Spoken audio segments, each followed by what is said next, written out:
अ, मेरे ख्याल से आज का वेबिनार हम शुरू करते हैं।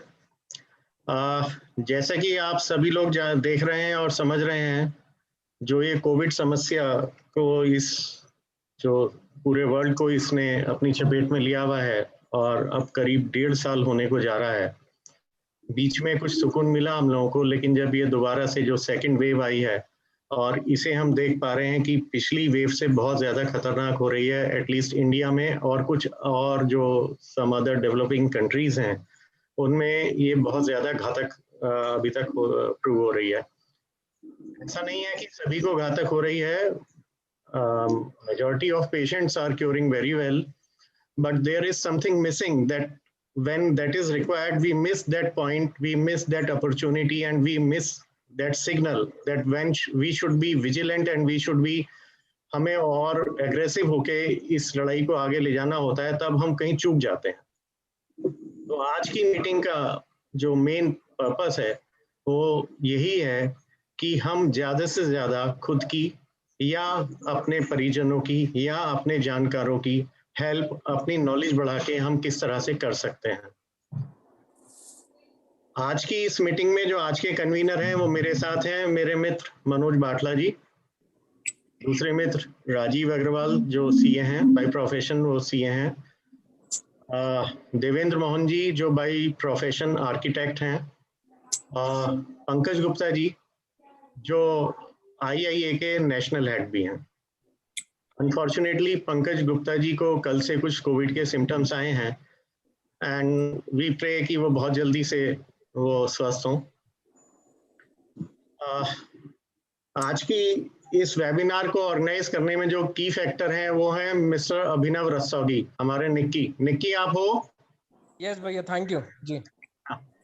निक्की जो आज के हमारे गेस्ट हैं, जो डॉक्टर मारूत जो आज के हमारे गेस्ट हैं, जो आज हमें हमारी वेबिनार को एड्रेस करेंगे। निक्की और वो शुरू से आप लोग चाइल्डहुड फ्रेंड हैं और डॉक्टर मारूत से हमें लिंक करने वाले निक्की ही हैं। इससे पहले कि मैं आज का ये वेबिनार शुरू करूं, मैं एक ब्रीफ इंट्रोडक्शन डॉक्टर मारूत का आपके सामने रखना चाहूँगा।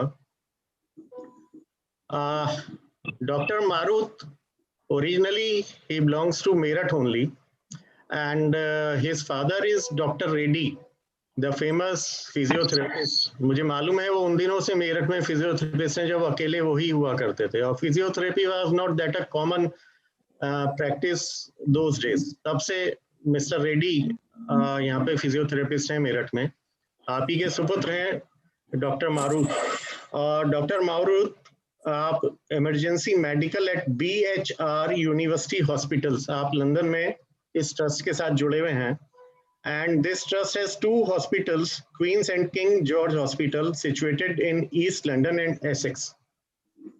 It is a big trust and a massive emergency department covering a population of approximately 1 million.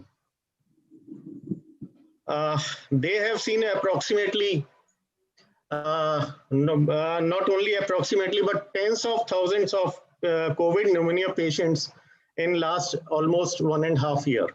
This is a big number. Dr. Marut has been living in UK for last 11 years. He has done his post-graduation, that is MD, in Chennai, and then he did for training for 7 years in UK. He has worked with more than 7 hospitals in UK. Presently, he is working for this trust for last 4 years. और इसी के साथ मैं एक बात और भी आपको बताना चाहूँगा कि हमने जब लास्ट ईयर कोविड की ये प्रॉब्लम आई थी और लॉकडाउन शुरू हुआ था, तब भी हमने डॉक्टर मारूत को इनवाइट किया था और आपके साथ वेबिनार किया था। और आपकी जो उस टाइम के जो भी इंसाइट्स थे, जो भी आपकी एक्सप्लेनेशंस थी, जो भी आपने हमें गाइडलाइंस दी थी, अब हम 1 साल से ऊपर हो गए, उस सब चीजों को हमने प्रैक्टिकली देखा, तो आई कैन वेरी वेल से कि दोज वर 100% करेक्ट। तो मेरी आप सबसे ये रिक्वेस्ट है कि आज की जो अपॉर्चुनिटी हम लोगों को मिल रही है उसमें आप सब लोग बहुत ध्यान से सुने और आने वाले समय में, क्योंकि कोविड जैसा कि महसूस देता है अभी बहुत जल्दी कहीं जाने वाला नहीं है, हो सकता है ये हल्का पड़ जाए, लेकिन we have to live with this this emergency situation for at least 2 or 3 years more. तो जो भी बातें आपको डॉक्टर मारुत बताएंगे वो हमारे लिए बहुत बेनिफिशियल रहेंगी। इन्हीं वर्ड्स के साथ मैं डॉक्टर मारुत को प्रेजेंट करता हूं और साथ ही साथ जो हमारे मेरठ बुलियन ट्रेडर्स एसोसिएशन के सेक्रेटरी विजय आनंद जी भी हमारे साथ मौजूद हैं। आपका स्वागत करता हूं। हमारे पास प्रेसिडेंट रवि अग्रवाल जी हमारे बीच में मौजूद हैं, मैं आपका भी स्वागत करता हूं। और प्रदीप अग्रवाल जी शायद अभी ज्वाइन नहीं किया है उन्होंने, जो हमारे प्रेसिडेंट हैं बुलियन एसोसिएशन के, वो अभी ज्वाइन करेंगे। Doctor Marut ji Akash, now platform is yours. Akash ji, can you hear me clearly? Yeah, everything is all right. And can you see me clearly? Spotlight पे भी डाल देता हूँ जी जी, आप कंटिन्यू करिए doctor Marut. Thank you Akash ji, thank you Niki. मुझे परसों फोन आया अभिनव का और उसने बोला कि ये करना है। मैं इंडिया को बहुत क्लोजली फॉलो करता हूँ, जब भी घर पे होता हूँ हमेशा फॉलो करता हूँ। The reason why we are talking today for next 45 minutes to 1 hour is misinformation से कई डेथ होती हैं। We have to stop preventable death. जो डेथ होनी है इलाज के बावजूद, वो उस पे कंट्रोल ज्यादा नहीं होता। प्रिवेंटेबल डेथ है मिस इन्फॉर्मेशन की वजह से, उसको मिथ को तोड़ना है। तो मैंने अपने लेक्चर को थोड़े नोट्स बनाए। 1 मिनट मारुत, मैं अभी सबको म्यूट पे डालूंगा, आप प्लीज अपने को अनम्यूट कर लीजिएगा। मैं आपको अनम्यूट के लिए भी बोलूंगा, आप अनम्यूट कर लीजिएगा। Yes Marut, please unmute yourself. जी, तो हमारा जो लेक्चर है 40 मिनट में, मैं पहले लेक्चर का कंटिन्यूएशन, हमने फर्स्ट लेक्चर में सिर्फ वायरस की बात करी थी। आज हम ट्रीटमेंट के ऊपर बात करेंगे, होम ट्रीटमेंट और हॉस्पिटल ट्रीटमेंट के ऊपर।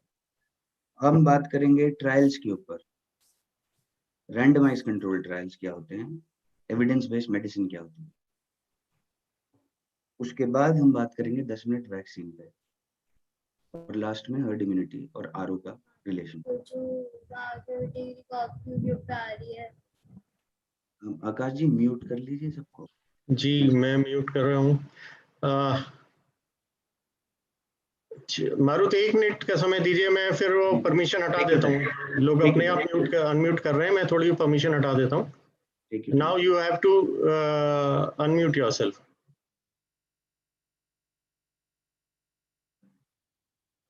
Let me do one thing. Just wait. Now you unmute, Dr. Marut. Yes, now it's better. Can you hear me, Akash? Yes. ठीक है, तो पहले समझेंगे कि डेथ होती कैसे है कोविड से। एक डेथ होती है कोविड निमोनिया से, और दूसरी तरह की डेथ होती है ब्लड क्लॉट से। जो ब्लड क्लॉट कराता है कोविड निमोनिया, वो इसलिए कराता है माइक्रो एंजियोपैथी, जो ब्लड वेसल्स की अंदर की लाइनिंग है उनको स्वेलिंग करा के उसमें ब्लड क्लॉट्स कराता है, छोटे छोटे, और फिर वो बड़े होके लंग्स में जाते हैं, ब्रेन में जाते हैं और हार्ट में जाते हैं, कॉर्नरी आर्टरीज में। तो हार्ट अटैक कराते हैं, स्ट्रोक कराते हैं, और किडनी में भी जा सकते हैं, तो और लंग्स में जाके पल्मोनरी एम्बोलिज्म कराते हैं। तो ये कई कारणों से कोविड का पेशेंट मर सकता है, सिर्फ निमोनिया से नहीं। इन सभी कारण के अलग अलग साइन और सिम्टम होते हैं जो डॉक्टर को पढ़ाया जाता है समझने के लिए। पहली बात। दूसरी बात, अब ट्रीटमेंट। ऑक्सीजन हमारी बॉडी में हर एक टिश्यू, हर एक सेल्स को 24 घंटे हर सेकंड चाहिए। वो कैसे जाता है? हीमोग्लोबिन मॉलिक्यूल के थ्रू टिश्यू के अंदर हीमोग्लोबिन उसे कैरी करके ले जाता है, ये आम बात है। इस पूरी लड़ाई में ऑक्सीजन के बिना कुछ नहीं हो सकता। ऑक्सीजन फर्स्ट स्टेप है ट्रीटमेंट का, और वो आखिरी स्टेप भी है, बट वो पूरा इलाज नहीं है। वो सिर्फ आपको बेसिक सपोर्ट प्रोवाइड करेगा हर टिश्यू को, उसके ऊपर काफी चीजें हैं जो देनी पड़ेंगी। तो एविडेंस बेस्ड मेडिसिन बोलते हैं कि हमने ट्रायल करे, randomise controlled double blinded multi centric trials. ये है गोल्ड स्टैंडर्ड मेडिसिन का, कि जो देने वाला है उसे भी नहीं पता मैं क्या दे रहा हूँ, जो लेने वाला है उसे भी नहीं पता मेरे को क्या मिल रहा है, और उसके बाद उसका रिजल्ट 2-4 सेंटर, 8 सेंटर, 10 सेंटरों में 3-3, 4-4 हजार पेशेंटों के ऊपर करे गए। उसके बाद उस डेटा को प्रोसेस करके ड्रग निकाला कि ये काम कर रहा है और ये नहीं कर रहा। एक ट्रायल है सॉलिडारिटी ट्रायल और एक है recovery trial. Recovery trial UK का ट्रायल, सॉलिडारिटी WHO का ट्रायल, जिसमें हाइड्रोक्सीक्लोरोक्विन, एजिथ्रोमाइसिन, लोपिनाविर, आपका कन्वालेसेंट प्लाज्मा, ये सब रैंडमाइज करके दिए गए और डेक्सामेथासोन निकल के क्या आया, कौन सी ड्रग है जो काम कर रही है। तब से जो इस लड़ाई में ट्रीटमेंट की बात हो रही है, जो सबसे इंपॉर्टेंट ड्रग है अनडाउटेडली ऑक्सीजन के बाद dexamethasone. Dexamethasone is a steroid. जो ओरिजिनल ट्रायल हुआ है वो डेक्सामेथासोन पे हुआ है। अब उसको आप मिथाइल प्रेडनिसोलोन दे लो, प्रेडनिसोलोन दे लो, वो सब स्टेरॉइड्स हैं, बट ओरिजिनल ट्रायल डेक्सामेथासोन पे हुआ है। हम यहाँ पर सबको डेक्सामेथासोन देते हैं। उस डेक्सामेथासोन को देने का एक टाइमिंग है। उस ट्रायल में ये बताया गया कि आप किसी को ऑक्सीजन की रिक्वायरमेंट है, सैचुरेशन 92 से नीचे गई, पेशेंट हॉस्पिटल में एडमिट हुआ, ऑक्सीजन लगा, उस समय उसको डेक्सामेथासोन दिया गया, रेमडेसिविर दिया गया और ब्लड टेस्ट देखने के बाद रेमडेसिविर दिया गया। लिवर फंक्शन टेस्ट देखने के बाद रेमडेसिविर दिया गया। अगर लिवर फंक्शन टेस्ट आपका 5 गुने से ज्यादा बड़ा नहीं है, CRP 75 से के आसपास या ऊपर है, तब आपने रेमडेसिविर और एक दवाई है टोसिलिजुमैब दिया। तब मोर्टेलिटी मतलब मरना और हॉस्पिटल स्टे कम हुआ। मोर्टेलिटी कम हुई 50% से और हॉस्पिटल स्टे, वेंटिलेटर डेज कम हुई। रेमडेसिविर अपने आप में ट्रीटमेंट नहीं है। रेमडेसिविर टाइमिंग पे शुरू में दे दिया तो मोर्टेलिटी को कम करता है। डेक्सामेथासोन इन्फ्लामेशन को कम करता है। यहाँ पर एक बात समझनी है कि वायरस का काम है मल्टीप्लाई करना, बॉडी में जाके मल्टीप्लाई करना और फिर दूसरे की बॉडी में जाना, फिर तीसरे की, चौथे की, ऐसे करते रहना। जो हमारे साथ हो रहा है निमोनिया, ब्लड क्लॉट्स, वो हमारी बॉडी ही अपने आप, हमारे सेल्स हमारी बॉडी को मार रहे हैं, इन्फ्लामेटरी सेल्स। अब हमें अपनी बॉडी को सपोर्ट देना है। इस डिजीज में 0 डे पे वायरस अंदर आया, 4 से 7 दिन तक मल्टीप्लाई करा, 7 से 12वें दिन पे सारे निमोनिया हुए और 12वें दिन के बाद 20 दिन तक जो बच गया, मेजॉरिटी बच गए और 20 दिन तक ठीक हो गए, जिसे मरना था वो मर गया। ये एक परफेक्ट इसका मैथ्स की तरह है, कभी नहीं बदलेगा। 80% तक अपने आप घर में ठीक होंगे, 15 से 20% अस्पताल जाएंगे, जिसमें 5% ICU में जाएंगे, 15% वार्ड में रह के ठीक होके चले जाएंगे। उन 5% में से 1 से 2% मरेंगे। ये फिक्स्ड रेट है, पहले लेक्चर में 1 साल पहले भी बोला गया था, बट कंट्री टू कंट्री फर्क होगा, बट वायरस ऐसा ही करेगा। उसके बाद डेक्सामेथासोन के हमने ऊपर बात करी, हम देते हैं 5 से 10 दिन तक, बहुत अच्छे रिजल्ट हैं। 1.5 साल से दे रहा हूँ, आंखों से भी देखा है और रैंडमाइज कंट्रोल ट्रायल में। रेमडेसिविर, टोसिलिजुमैब डायरेक्ट ट्रीटमेंट नहीं है, बट अगर सही टाइम पे दिया गया, जब सैचुरेशन 92 से घट रहा है, उस समय पे दिया गया तो मोर्टेलिटी और कम हो सकती है। बट वो एक ऐसे ड्रग हैं जो घर पे नहीं दिए जा सकते। वो ड्रग अस्पताल में एक प्रैक्टिशनर, रजिस्टर्ड मेडिकल प्रैक्टिशनर के सामने ही देने चाहिए, क्योंकि हर ड्रग का इफेक्ट होता है और साइड इफेक्ट होता है। हम किसी भी पेशेंट को हार्म नहीं कराना है कभी भी, कॉज नो हार्म, वो फर्स्ट रूल है गेम का। उसके बाद आते हैं ब्लड थिनर्स पे। यहाँ पर देते हैं क्लेक्सेन, हेपेरिन बेस्ड होते हैं जो ब्लड को थिन करते हैं। वो इंजेक्शन देते हैं सबक्यूटेनियसली स्किन के नीचे। वो घर पे नहीं दिए जा सकते, वो अस्पताल में ही देने पड़ेंगे, क्योंकि हमें पता है ब्लड क्लॉट से मार रहा है, तो वो देना पड़ता है और बीट टू बीट मॉनिटरिंग करनी पड़ती है। मतलब ब्लड प्रेशर 24 घंटे, हार्ट रेट 24 घंटे, सैचुरेशन 24 घंटे। मैं देख रहा हूँ कि ऑक्सीजन से रिलेटेड काफी मिथ हैं, तो 1-2 मिनट सैचुरेशन के बारे में बोलना चाहूंगा। जो पल्स ऑक्सीमीटर आपके घर में है, उसको नापने का भी एक तरीका है। कुर्सी पे बैठ के हाथ में पल्स ऑक्सीमीटर लगाएं, टेबल पे छोड़ दें अपना हाथ 2 मिनट के लिए मिनिमम और उसको रीड करने दें। जब वो एक रीडिंग पे आके रुक जाएगा तब उसका सैचुरेशन नोट करें। दिन में 2 बार 3 बार बहुत है। खांसी आने के बाद सांस लेने में तकलीफ होगी, पर खांसी भी आएगी। ऐसा नहीं होगा कि आपको बुखार भी नहीं है, खांसी भी नहीं है और सांस लेने में तकलीफ भी नहीं है और आप सैचुरेशन आपकी कम होगी। छाती में दर्द हो सकता है अगर ब्लड क्लॉट, पर सैचुरेशन नीचे जाएगी। जो सफर है 94 से 92 का और 90 से 92 का और 90 एंड बिलो, इसको 3 भाग में बांट दीजिए। ऐसा जरूरी नहीं है कि मेरी सैचुरेशन 100 होनी चाहिए। एक नॉर्मल आदमी की सैचुरेशन 94 से 98 के बीच में होती है पल्स ऑक्सीमीटर। 94 से 92 का जो सफर है वो समय है जब आपको हॉस्पिटल में जाना है, हॉस्पिटल का बेड अवेलेबल कराना है, डॉक्टर से बात करनी शुरू कर देनी है।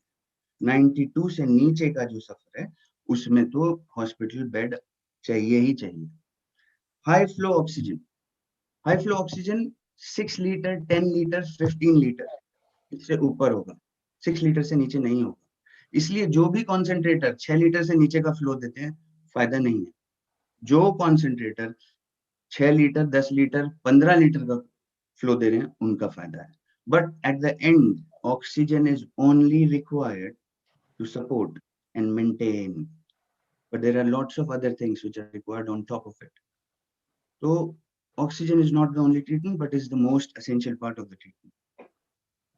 फिर बात करते हैं ऑक्सीजन डिलीवरी।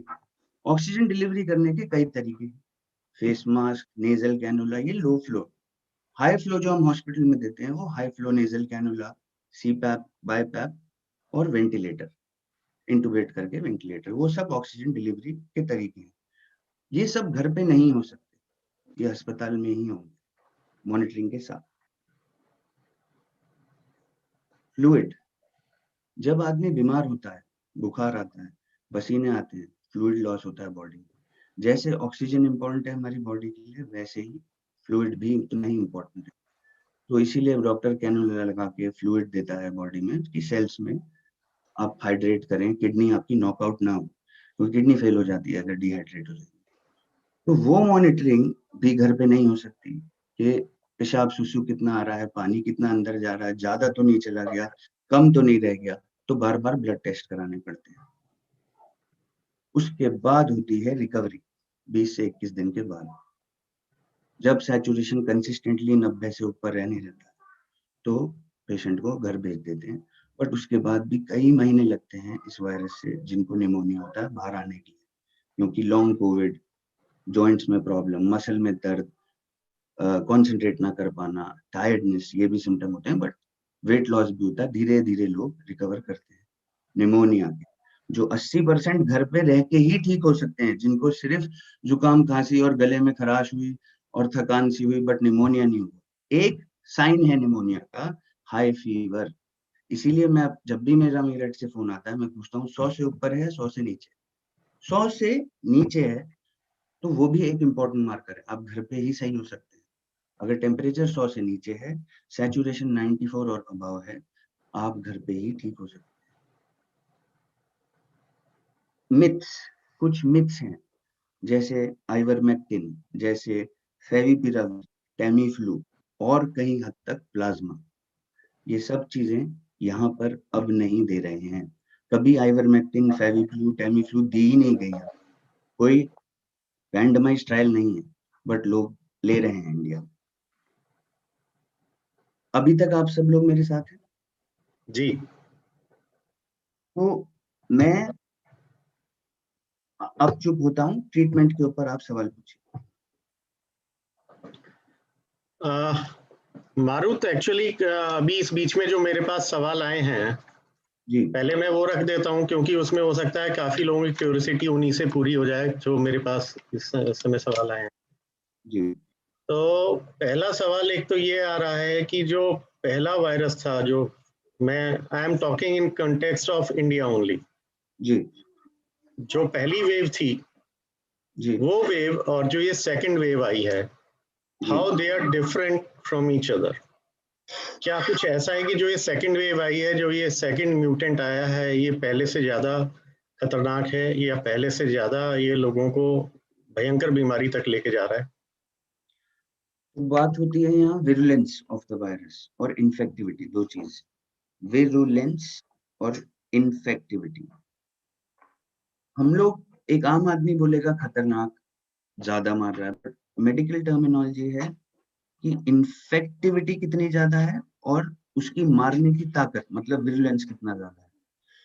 तो साइंटिस्ट वायरस को सैंपल के थ्रू, लोगों के सैंपल के थ्रू फॉलो करते हैं, उसका जीनोम स्टडी करते हैं। यूके में, साउथ अफ्रीका में और यूएस में जीनोमिक स्टडीज बहुत अच्छी हैं। तो ये पता लगा है हमें अभी तक कि जो पहला वायरस आया था और जो सेकंड वायरस आया, दूसरा वायरस पहले वायरस से ज्यादा इन्फेक्टिव है। जो यूके वेरिएंट आया वो भी बहुत ज्यादा इन्फेक्टिव था। अगर पहला वाला 20 था तो ये 40, 50, 60 और ज्यादा तेजी से फैले। बट उसकी विरुलेंस, मोर्टेलिटी ज्यादा है कि नहीं, ये हमें नहीं पता अब तक। जितना भी डेटा अब तक आया है वो बोलता है वो जो मरने का आकार है वो फिक्स्ड है, 0.5 to 1%, depending upon the medical facilities and network. इसमें बहुत सारे आपके कैविएट्स हैं। तो इन्फेक्टिव तो है। जैसे जैसे ये वायरस म्यूटेट करेगा, एक ही प्रॉपर्टी है वायरस की, मल्टीप्लाई करना, वो सर्वाइवल के लिए मल्टीप्लाई करेगा और इन्फेक्टिव होगा। उसको सिर्फ हेल्दी ब्लड चाहिए जिसमें मल्टीप्लाई करेगा और पास ऑन होता रहेगा एक से दूसरे से तीसरे। और वो अपने आप को सर्वाइव करने के लिए म्यूटेट जरूर करता है 3 से 4 हफ्ते में। वो म्यूटेशन स्पाइक प्रोटीन पे हो सकता है, न्यूक्लियस पे हो सकता है, अंदर हो सकता है, बट इन्फेक्टिव ज्यादा हो रहा है। विरुलेंस ज्यादा है कि नहीं है ये नहीं पता, मारने की तरफ, बट जी। वो जो रेट है फिक्स्ड रहेगा, 0.5 to 1%, डिपेंडिंग अपॉन फैसिलिटीज। एक सवाल सबका ये आ रहा है, ये हम देख भी रहे हैं कि हमें दो बातें कही जाती हैं। एक तो कहा जाता है कि इससे घबराने की जरूरत नहीं है, आप विजिलेंट रहें तो ये इतना घातक नहीं है, और घबराएं ना, हिम्मत से काम लें। लेकिन साथ ही साथ हम देखते हैं कि पेशेंट हमारा बहुत सीरियस कंडीशन में चला जाता है। तो हम वो अलार्मिंग पॉइंट्स आपसे जानना चाहते हैं कि जब किसी पेशेंट का इलाज चल रहा है तो हम क्या समझें कि हमें किस समय अलर्ट होना है और हमें उसे जान का खतरा ना हो जाए उस स्टेज तक कैसे नहीं पहुंचने देना है। ये पॉइंट इस बहुत सवाल को दो में पार्ट में बांट देंगे। जी। एक हो गया घर में कैसे अलार्मिंग साइन सिम्टम्स आएंगे कि आपको पता लगे कि अस्पताल जाना है, और अस्पताल में अगर आपका पेशेंट है हॉस्पिटल में तो आप कैसे हॉस्पिटल में डॉक्टर से बात करेंगे या उनके तीमारदार से बात करेंगे या मॉनिटर करेंगे। आपको भी तो पता रहना चाहिए ना कि पेशेंट के साथ क्या हो रहा है। जी। तो अगर आप घर पे हैं तो सिंपल है, बुखार 101 से ऊपर और सैचुरेशन 94 से नीचे, 92 से नीचे जाएगा तो ज्यादा खतरनाक है। बट अगर 94 से नीचे जा रहा है तो you have to start alarming, being alarm that आपको जाना है अस्पताल जहाँ पे ऑक्सीजन हो और डॉक्टर हो और मॉनिटरिंग हो और वो सारी दवाइयां हो जो मैंने आपको बताई। अगर आप हॉस्पिटल के अंदर हैं तो ब्लड टेस्ट होते हैं, मॉनिटरिंग होती है, ब्लड प्रेशर होता है, सैचुरेशन होता है, और 2-3 और टेक्निकल चीजें होती हैं। बट ब्लड टेस्ट जो हम ये कराते हैं, सीआरपी, डी डाइमर, फेरिटिन, बहुत कॉमनली कराते हैं। सीआरपी एक मार्कर है इन्फ्लामेशन का, बट ओवरऑल मोर्टेलिटी का मार्कर शायद ना हो। तो हॉस्पिटल में मुश्किल है कि आपको कैसे पता चलेगा कि आपका पेशेंट डिटोरेट कर रहा है। बट अगर किसी को चेस्ट पेन होता है छाती में और सैचुरेशन नीचे जा रहा है, कोई कोलैप्स हो जाता है, किसी को हार्ट अटैक ये जैसे आ रहा हो, क्योंकि कोविड हार्ट अटैक भी कराता है, किसी को स्ट्रोक के सिम्टम आ रहे हो, फालिज मुंह में पड़ा हो गया, या स्लरिंग ऑफ स्पीच हो रही है, या विजन में प्रॉब्लम हो रहा है और उसके साथ साथ कोविड के सिम्टम हो रहे हैं, तो वो अलार्मिंग साइन है जाने का अस्पताल। अगर 94 सैचुरेशन से ऊपर है और उसके साथ साथ छाती में बहुत ज्यादा दर्द हो रहा है, पसीने आ रहे हैं, एकदम छाती पकड़ के बैठे हैं हार्ट अटैक की तरह, तो भी जाना है। जी। तो मतलब ये हुआ, फीवर अगर ऊपर है और सैचुरेशन नीचे नहीं भी है तब भी हम उसे एज अलार्म ही लें, क्योंकि अलार्म वो मिले, क्योंकि फीवर ऊपर मतलब 101, 102 ऐसे फीवर आता है निमोनिया में।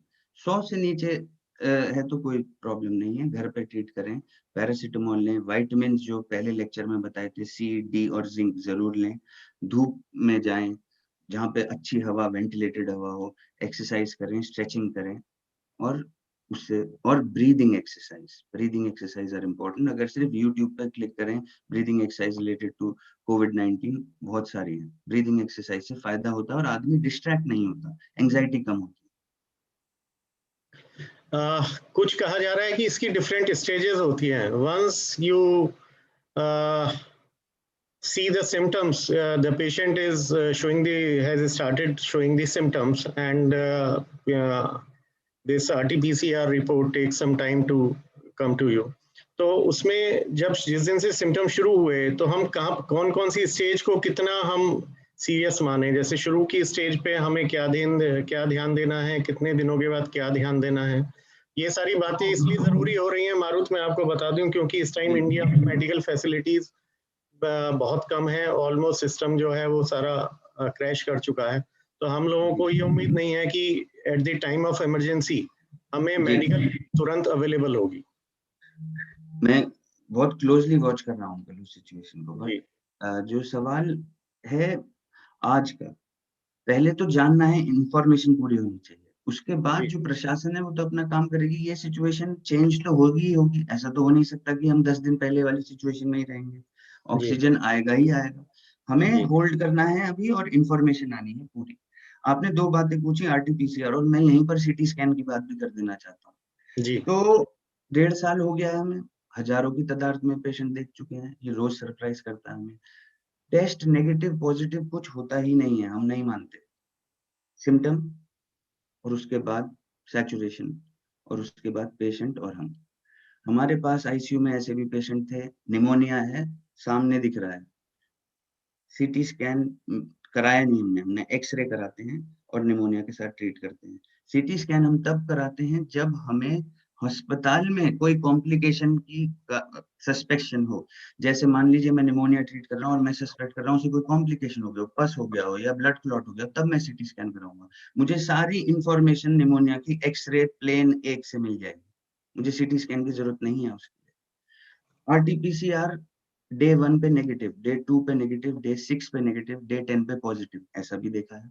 RT-PCR डे 3 पे पॉजिटिव, डे 4 पे पॉजिटिव, डे 10 पे नेगेटिव, ऐसा भी देखा है। टेस्ट पॉजिटिव टेस्ट नेगेटिव के चक्कर में मत पड़े हैं, सिर्फ सिम्टम पे ही सिंपल रखें इसे। इस बीमारी को जितना सिंपल रखेंगे उतना आसान होगा।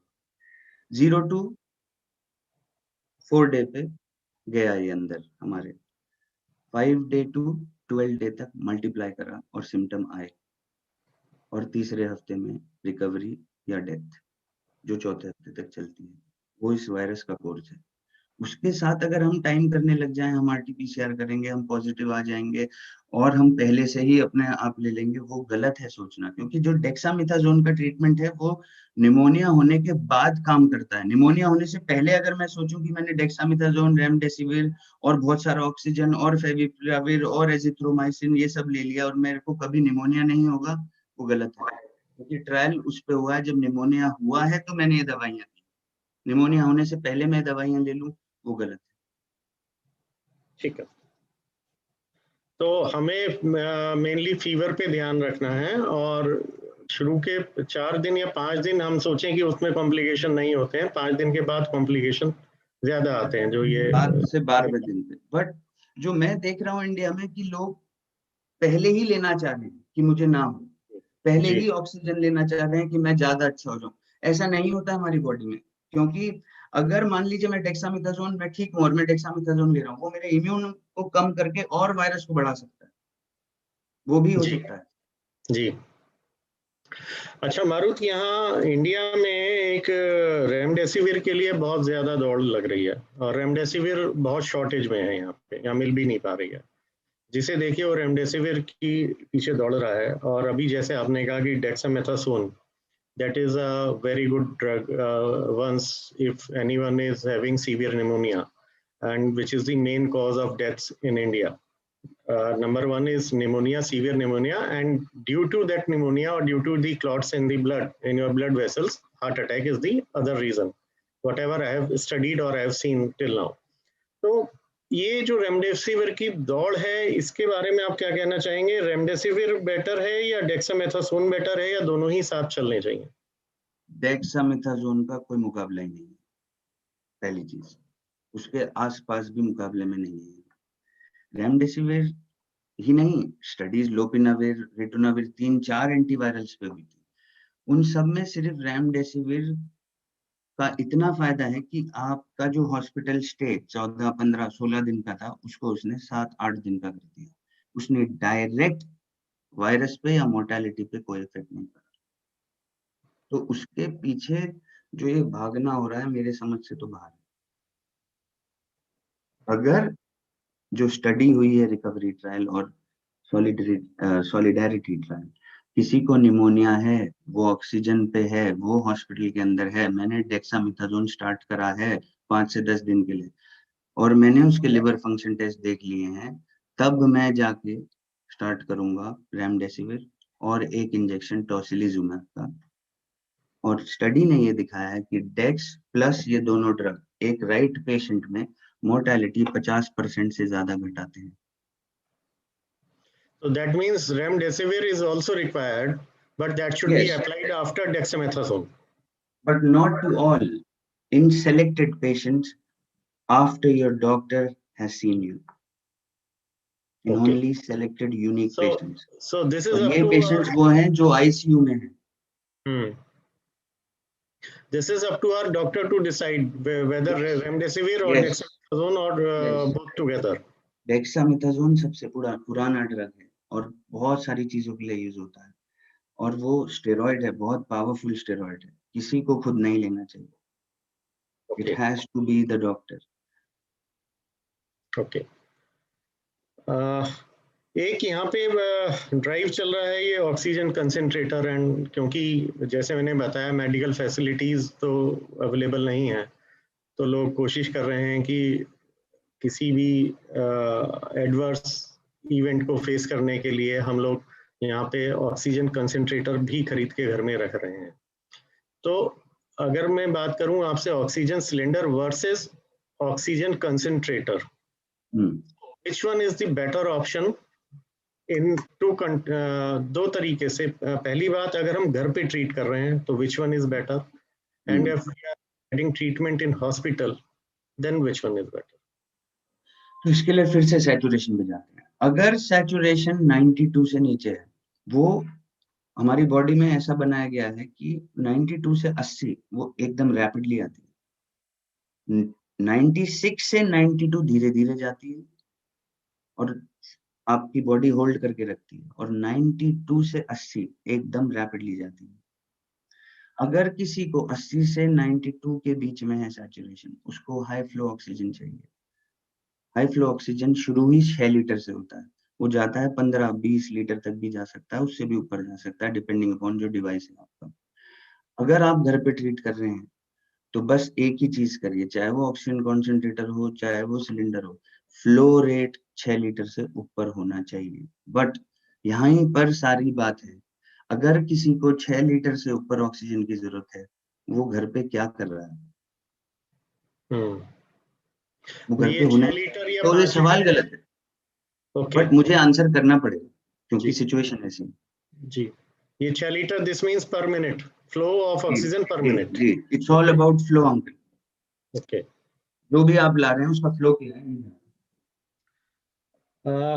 अभी एक सवाल मेरे पास आया है कि रिकवरी के बाद ये टैबलेट परफिनेक्स यहाँ पे दी जा रही है. परफिनेक्स असल में इंडिया में सब कंपनी नेम होता है और यहाँ सब कुछ जेनरिक. ओके ओके, रुकिए मैं बताता हूँ, आप पूछिए और सवाल पूछिए. मैं जी 2 मिनट. डॉक्टर मारुत, जैसे हम लोग वैक्सीनेशन भी लगवा रहे हैं, या ये भी कहा जा रहा है कि जो कोविड पेशेंट है वो एटलीस्ट 90 डेज वो उसके बॉडी में एंटीबॉडीज रहती हैं, लेकिन फिर भी एंटीबॉडी टेस्ट यहाँ पे इतना पॉपुलर नहीं है. हम लोग ये नहीं देखते हमने वैक्सीनेशन तो लगवा लिया है कि हमारी एंटीबॉडीज बिल्डअप हुई हैं या नहीं हुई हैं. तो क्या ये हमें कराना चाहिए या उसका कोई मतलब है या नहीं है? नहीं, सिंपल आंसर है, सीटी स्कैन भी अपने आप मत करवाएं. अगर किसी को ऑक्सीजन चाहिए, रिक्वायर्ड है 92 से नीचे, तो हॉस्पिटल जाए और एंटीबॉडी टेस्ट भी ना कराएं, बिल्कुल भी ना कराएं खुद. नहीं, ये मेरा सवाल पेशेंट के लिए नहीं है, जो इसके लोग लिए नॉन पेशेंट्स हैं, अगर क्या हम उससे मिल क्या रहा है आपको, अगर हम ये आउटकम क्या है? देख हैं, हमने हमने वैक्सीनेशन तो लगवा लिया है, लेकिन हमारी बॉडी ने उसे कितना अडॉप्ट किया है और हम कितना एंटीबॉडीज हमारी बन गई हैं, हम कितनी कहाँ स्टैंड कर रहे हैं, तो उस तरह से क्या हमें एंटीबॉडीज टेस्ट करा लेना चाहिए? तो अब बात कर लेते हैं वैक्सीन पे, तो सारे आंसर उसी पे हो जाएंगे, क्योंकि वैक्सीन पे 10 मिनट बात करना बहुत जरूरी है आकाश जी। इस जी पूरे बैटल में अगर एक चीज जिसने मैसिव डिफरेंस करा है कि मैं अपने घर से बाहर जाने के लिए आईडी कार्ड यूज कर रहा था और आज मैं नियर नॉर्मल लाइफ जी रहा हूँ, तो वो है सिर्फ और सिर्फ वैक्सीन। जी everything is vaccine in this. कोई भी हो, कोवैक्सीन, कोविशील्ड, कोई भी जो भी एफडीए और डब्ल्यूएचओ अप्रूव्ड है, वो वैक्सीन ले लें, तो सारी 70 से 90 के बीच में है। Vaccine is important to induce antibody. अब कितना प्रोटेक्टिव एंटीबॉडी टाइटर लेवल है कितनी बॉडी के लिए, वो बहुत कॉम्प्लेक्स है, तो इसीलिए उस कॉम्प्लेक्सिटी में ना जाएं। अगर आपने 2 डोज वैक्सीन की ली हैं तो 90% चांस है कि आपको सिवियर निमोनिया नहीं होगा। पॉजिटिव आप तब भी हो सकते हैं, जुकाम खांसी आपको तब भी हो सकता है, 2-3 लीटर का ऑक्सीजन आपको तब भी लग सकता है, दूसरे डोज के 2 हफ्ते 3 हफ्ते बाद भी। पहली बात तो ये समझनी है। जो वैक्सीन की सबसे इंपॉर्टेंट चीज है, प्रॉपर्टी, जिसके बारे में बात नहीं हो रही है अभी इंडिया में, वो है वैक्सीन स्टॉप्स ट्रांसमिशन। मतलब ये स्टडी हुई और लास्ट हफ्ते पब्लिश हो चुकी है।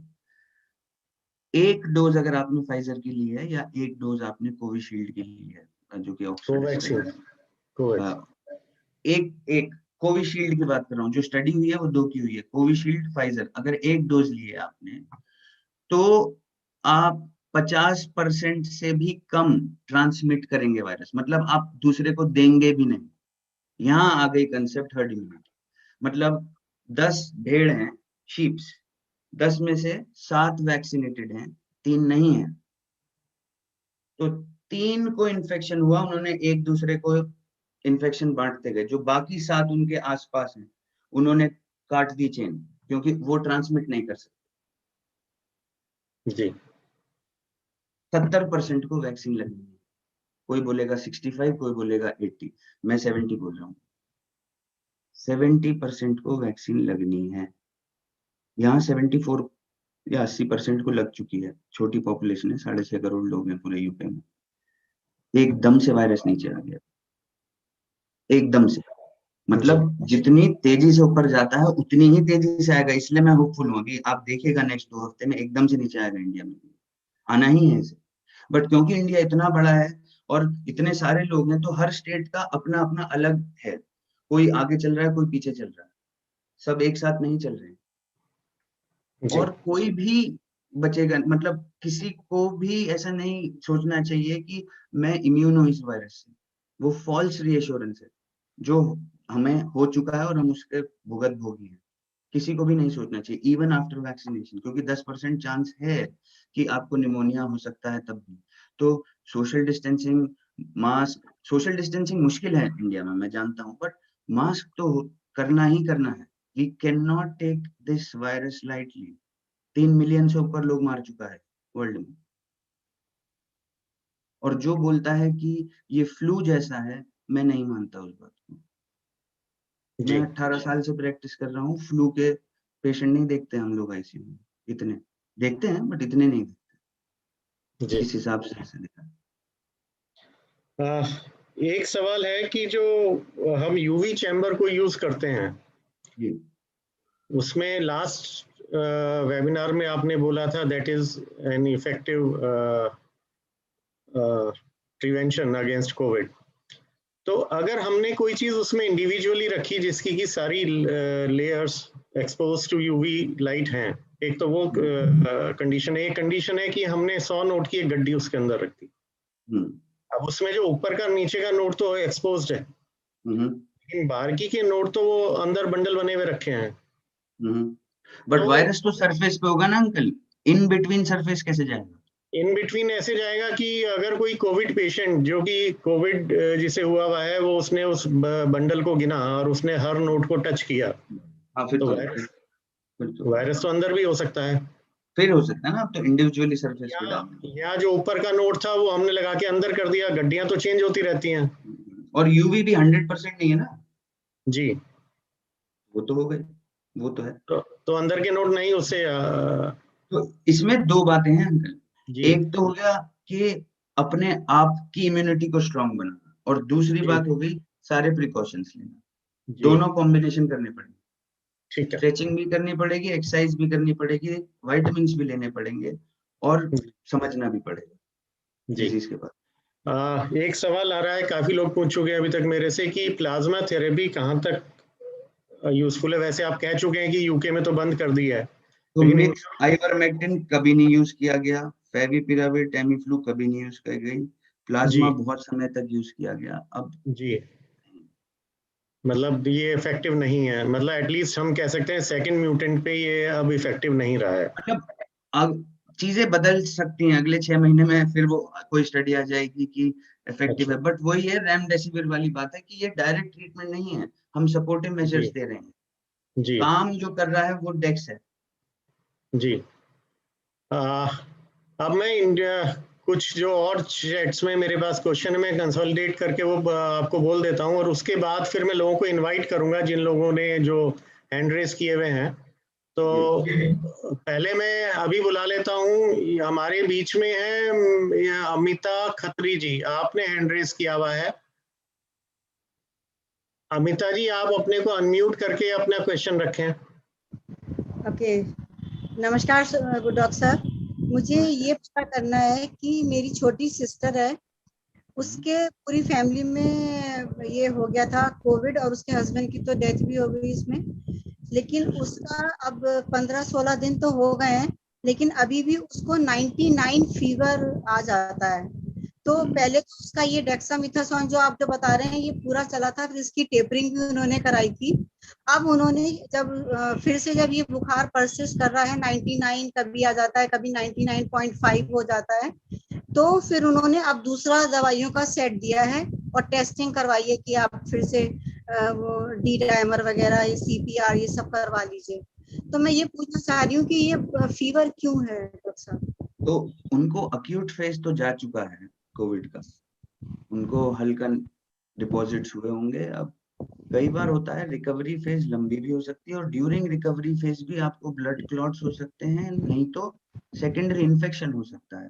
पर जैसा आप बता रहे हैं ब्लड क्लॉट्स में बहुत तेज छाती में दर्द होता है, सैचुरेशन नीचे जाता है, इसलिए फिर से सैचुरेशन नापना जरूरी है। अगर फीवर 99.5 है, 100 से ऊपर नहीं जा रहा है, और सैचुरेशन 94 से नीचे नहीं जा रही है, तो उनका उसका घर पे ही इलाज हो सकता है। सैचुरेशन उसका 98 रहता है, 98 90 इस तरह वो से ठीक रहता है, है, और कोई भी प्रॉब्लम नहीं है, बस केवल ये फीवर की प्रॉब्लम है। तो वो ठीक हो जाएंगे।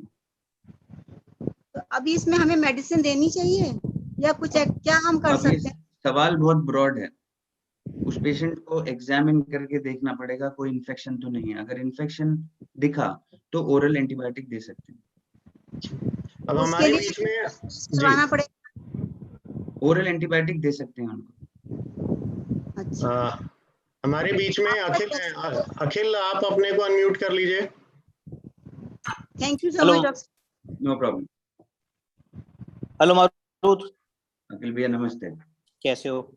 मैं अच्छा हूँ।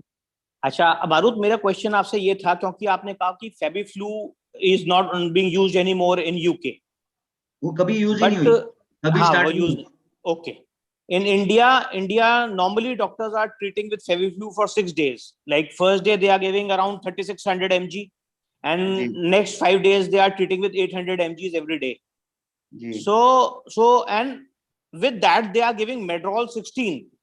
I mean, they will start with the steroid, which is Medrol 16 for twice a day, and then they will taper it gradually, and it is showing results in India. तो क्या आपको लगता है कि Medrol 16 is as good as an oral medication, I would say, क्योंकि घर पे रहते हुए पेशेंट्स को ट्रीट कर समझ रहे हैं? गया, मैं आपकी बात समझ गया। स्टेरॉइड बहुत तरीके के हैं, डेक्स एक स्ट्रॉन्ग स्टेरॉइड है जिस पे स्टडी हुई, ओके ओरल प्रेडनिसोलोन भी एक स्टेरॉइड है, मिथाइल प्रेडनिसोलोन भी एक स्टेरॉइड है, वो जो आप बोल रहे हैं। जी ये सब ही एंटी इन्फ्लामेटरी हैं, क्योंकि इन्फ्लामेशन से ही हमारे लंग्स खत्म हो रहे हैं और हम इस इन्फ्लामेशन को सप्रेस करना चाह रहे हैं जल्दी से जी जल्दी। ये अब हो क्या रहा है, फेविपिराविर तो मैं बोलूंगा ही नहीं, क्योंकि आप अगर 4 चीजें एक आदमी को दे देंगे, आपको पता कैसे चलेगा कि क्या कौन सा ड्रग काम कर रहा है। हम्म तो अब स्टेरॉइड घर पे देना जिसका सैचुरेशन 94 से ऊपर है, मेरे मुंह से नहीं निकलेगा कि देना है, ओके ओके क्योंकि वो जो स्टडी है वो स्टडी उस पर नहीं की गई है और जरूरत भी नहीं है। आपको कैसे पता चलेगा कि अगर आप वो मेड्रोल नहीं देते तो वो अपने आप भी तो ठीक हो सकते थे, वो 80% वाली कैटेगरी में भी तो हो सकता था। नहीं मारुत, लेकिन जिन केसेस में सैचुरेशन एक बारी ये मान के चलो कि around it has went to 88 to 90 only once और ट्वाइस, बट तो द वो आप थिंग इज ठीक से कर रहे थे कि नहीं कर रहे थे, आपको खांसी है कि नहीं है, ऑन गोइंग होता है। ऐसा नहीं होता कि एक बार 88 गया और उसके बाद फिर से 98 हो गया। कुछ फॉल्टी टेक्निक तो नहीं थी। हाई फीवर, ड्राई कॉफ, जैसे रेजर ब्लेड गले में लग रहे हो और सांस लेने में। Okay, okay. So these are the conditions in which, and I want to know that is Medrol 16 or Omnicotil, whatever. These are the same drugs. ये सब स्टेरॉइड है, सब स्टेरॉइड है। सब steroids हैं. तो जी, मतलब is it safe to have them till an extent if your saturation is down? Because see, in India right now the entire medical system has collapsed, Marut. चलिए एग्जांपल देता हूँ मैं आपको। हाँ. एक दिल्ली से फोन आया मुझे एक हफ्ते पहले। उनकी मदर है, she is a diabetic, she is 60+, उनको ब्लड प्रेशर है, कोलेस्ट्रॉल है, थोड़ी सी भी ओबेसिटी भी है, हार्ट की कोई प्रॉब्लम नहीं है। उनकी सैचुरेशन बॉर्डर लाइन 94 पे है, बेड नहीं है, ऑक्सीजन उनके पास है, वो 94 से 93 भी जा रही है, उनको हाई फीवर भी आ रहा है और कॉफ भी आ रहा है। ओके, तो यही सिचुएशन जानना चाह रहे हैं ना? एग्जैक्टली मैंने उनको बोला ओरल डेक्सामेथासोन ले लो। ओके पर हर केस डिफरेंट है अकीब है। Yeah. अगर वही सवाल आप मुझसे पूछें और आपको डायबिटीज नहीं है, आप फिट हैं और आपका सैचुरेशन 94 पे है और फीवर 100 से ऊपर नहीं जा रहा है, तो मैं नहीं दूंगा आपको। ओके सही चीज को सही टाइम पे देना है। अब second question is Marut, it has been administered, Medrol 16 चालू हो गई, सुबह शाम चालू हो गई. What is the correct way of tapering it out once the patient has started recovering?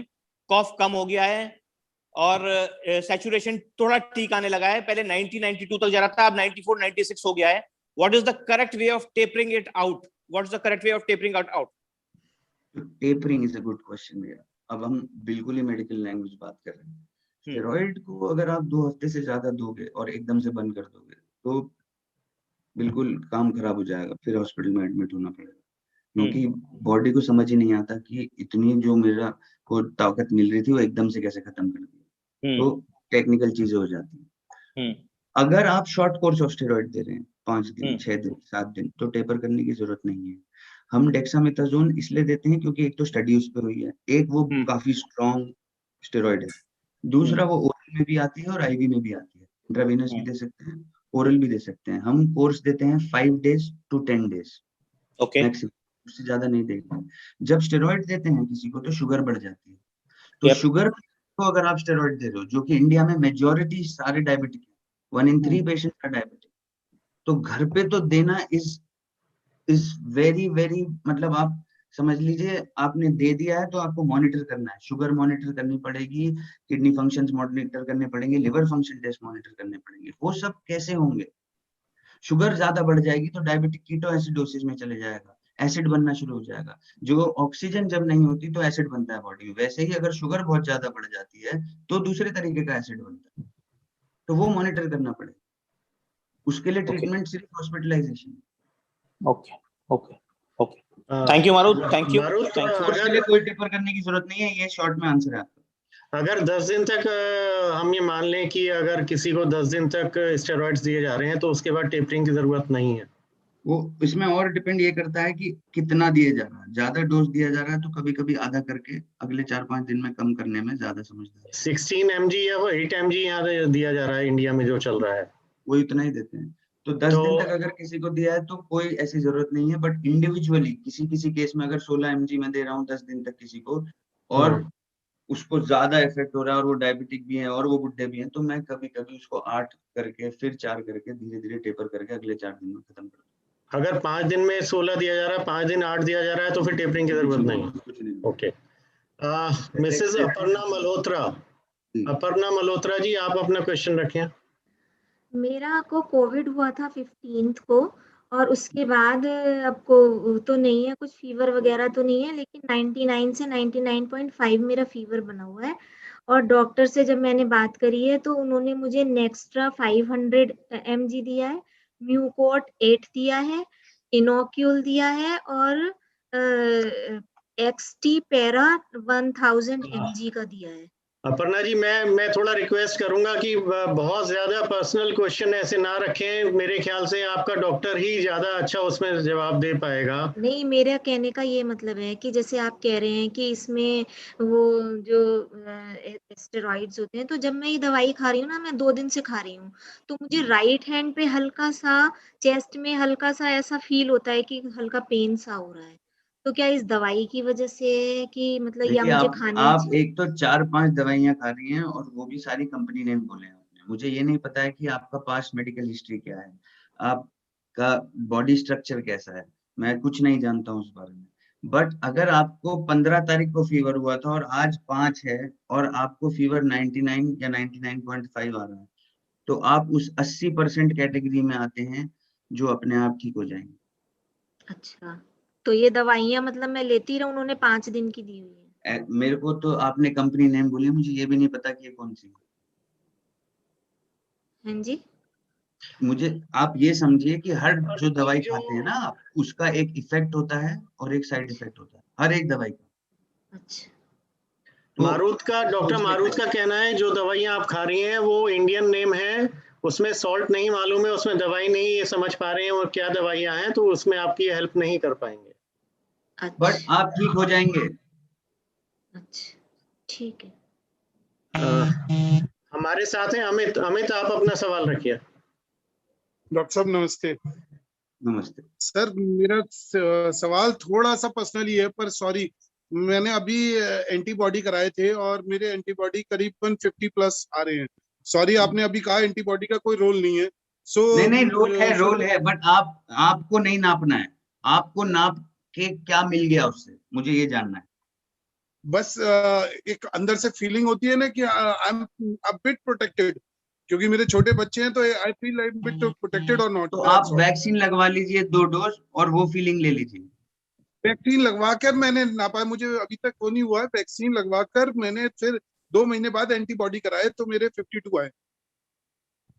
छोड़ दीजिए 52-21 को छोड़ दीजिए इट्स आप। नथिंग।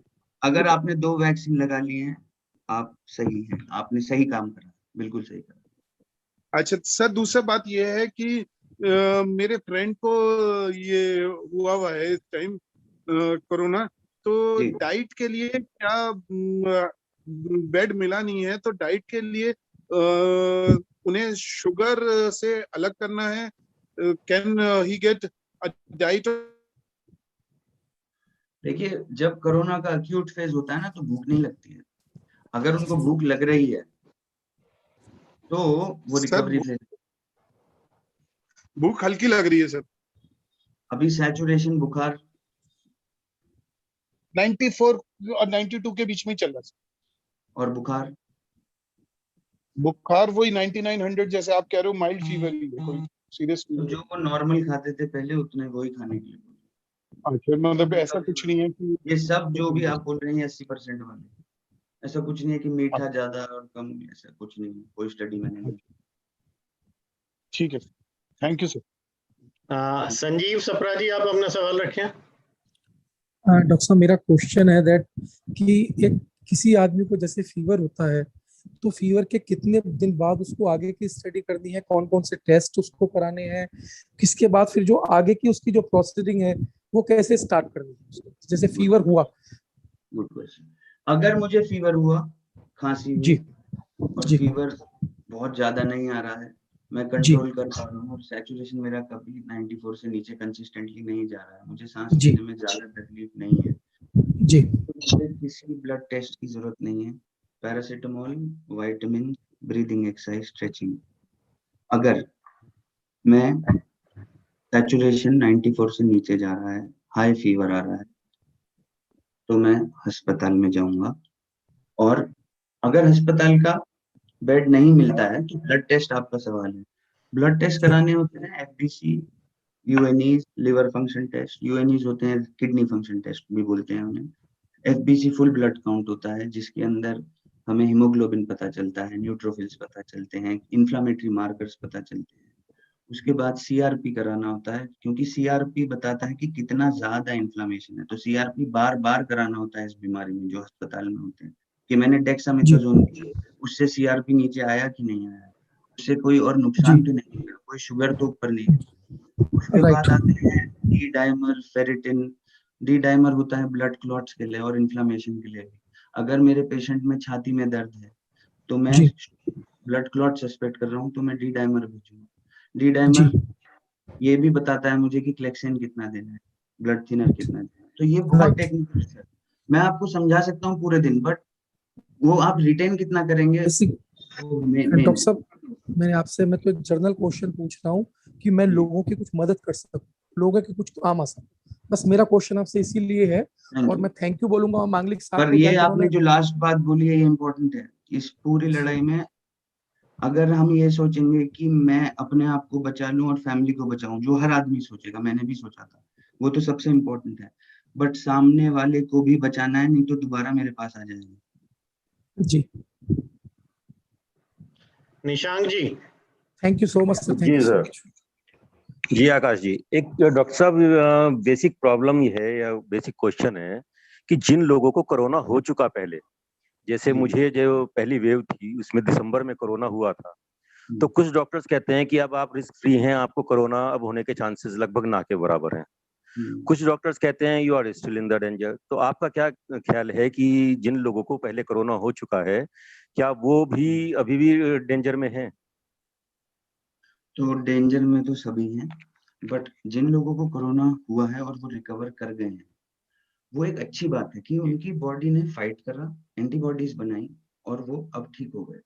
उसमें दो बातें, अगर एक बार लड़ाई करी तो दोबारा भी लड़ सकती है बॉडी, बट जैसे जैसे मेरी उम्र बढ़ रही है मेरी भी इम्यूनिटी फ्लक्चुएट होती है और वायरस भी म्यूटेट करता है। वायरस कुछ ऐसे साउथ अफ्रीकन स्ट्रेन है और ब्राजीलियन स्ट्रेन है जो इम्यूनाइज्ड पेशेंट को भी ब्रेक थ्रू इन्फेक्शन करा रहे हैं, ये तो है। तो रिस्क हमेशा रहेगा, क्योंकि हमें ये नहीं पता कि वो एंटीबॉडी जो आपके अंदर है, जो बनी है, वो 6 महीने तक है, 1 साल तक है, 2 साल तक है, वो नहीं पता। मतलब सिचुएशन वही है और वो कि कितने खतरा बरकरार समय है। तक आपको कितने टाइटर पे प्रोटेक्ट करके रहेगी वो नहीं पता। इसीलिए अब होगा क्या आगे कि वैक्सीन 2.0, 3.0, 4.0, 5.0 ऐसे आएंगे। जैसे जैसे वायरस अपने आप को म्यूटेट करेगा, साइंटिस्ट जो वैक्सीन बनाते हैं वो अपने वैक्सीन को भी हल्का सा ट्विक कर सकते हैं, तो बूस्टर डोजेज आपको लेने पड़ेंगे।